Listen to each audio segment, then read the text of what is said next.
a Petrobras foi um dos destaques hoje. Uma notícia que acabou ajudando os acionistas da empresa foi a de que a empresa bateu o martelo nessa disputa a respeito dos dividendos extraordinários. A Petrobras se manifestou, na verdade, na noite de ontem, neste domingo, dia 27, sobre o pagamento de dividendos extraordinários calculados em 43,68 bilhões de reais.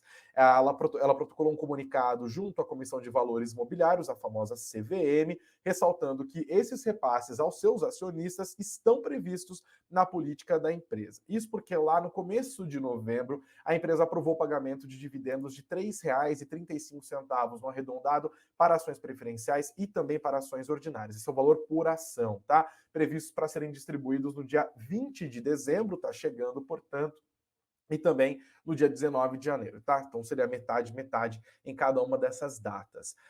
A empresa decidiu fazer o pagamento, inclusive, e com isso parte dos repasses da Petrobras que entrariam no caixa do Tesouro Nacional durante a gestão de Lula, agora vai ser antecipado e vai cair na conta do Estado, que é o controlador da empresa, recebe boa parte desses dividendos ainda no governo do presidente Jair Bolsonaro. O que aconteceu? Houve um pedido do Ministério Público e da Federação Única dos Petroleiros, da FUP, para suspensão dos pagamentos desses dividendos. O TCU entrou na história, né, o Tribunal de Contas da União, mas por meio de decisão do ministro Augusto Nardes, negou a suspensão da distribuição desses dividendos. A Petrobras, em comunicado, disse que não contrai dívida para pagar dividendos e também que segue fazendo investimentos. E ainda sobre a dívida, diz que a dívida da companhia está caindo. Então, isso ajudou muito, tá? Esse questionamento da Petrobras. Petrobras é um dos focos e também o destaque aqui, gente, é a política, tá? A gente está falando de uma empresa estatal que paga dividendos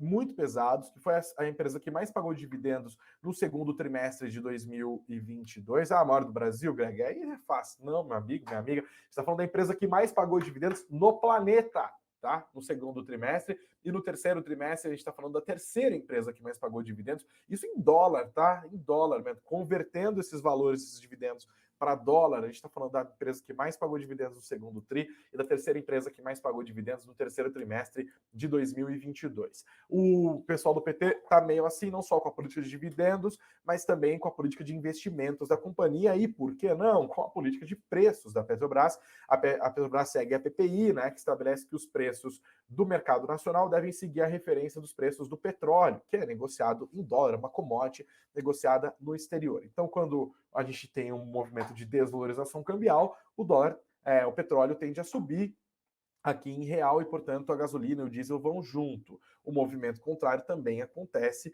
quando há valorização cambial e também, claro, tem a flutuação do preço do próprio petróleo. Essa política de preços fez com que a Petrobras reforçasse o seu caixa, adiantasse o pagamento de dívidas e passasse a distribuir esses dividendos vigorosos ao longo dos últimos trimestres. O mercado está preocupado que a volta do PT ao governo mude completamente essa lógica da empresa de pagar bons dividendos aos seus acionistas, tá? A empresa, inclusive, anunciou hoje que já foram estabelecidos os primeiros passos para a transição de um governo para o outro, dentro de boas regras de governança, e confirmou que o presidente da empresa, Caio Paes de Andrade, outros 2 diretores da estatal também participaram hoje de uma reunião com a equipe de transição de Luiz Inácio Lula da Silva. Na semana passada, as ações da Petrobras até chegaram a subir depois de uma fala considerada um pouco mais pró-mercado por parte do senador Jean Paul Prats, do PT do Rio Grande do Norte, que está cumprindo os últimos dias do seu mandato e até aqui tem aparecido como o mais cotado para assumir a presidência da Petrobras